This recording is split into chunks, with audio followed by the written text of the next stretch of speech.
A quick 3-minute primer on the 3 levels of tokens on Concordium. USDT is going to be there. It is sort of the native token of the network. That's always going to be there. Then we have already CIS2 tokens, which are sort of the smart contract based, very flexible, right? You can go in and define exactly the characteristics that you want around that token, and you'll execute that at the quote unquote smart contract layer. And then these protocol level tokens will introduce basically a third type, right? Where you will be able to define certain parameters, but it will not allow you to do anything that you could do if you were writing it as a CIS2 token.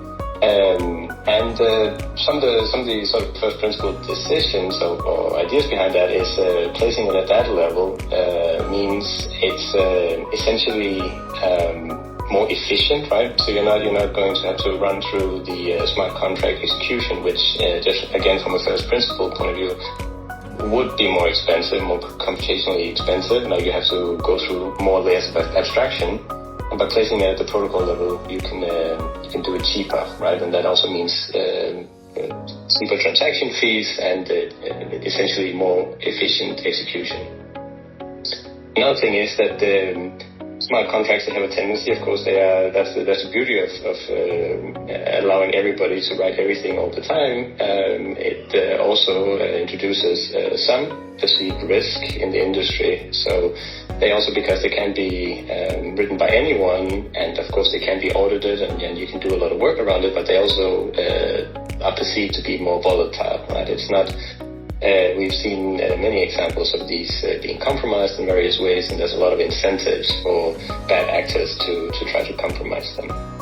And by essentially putting these PLTs at the protocol level, we will have a system where also simply just by restraining what somebody can do when they set it up, there's also less room for error doing it. So it's a bit more of a limited feature set, but it's also in that way it's going to be more secure and robust. So those were some of the initial thoughts behind the product design, and from there we went and scoped a plan for the rollout and for some of the potential avenues and where we're going to take it. So in short, those 3 levels. We have the CCD token as the native. We have this protocol level token as some layer above that, and then we will still have the CIS2 tokens, and they will still be open for all, and those who are interested in launching the tokens as smart contracts can do that.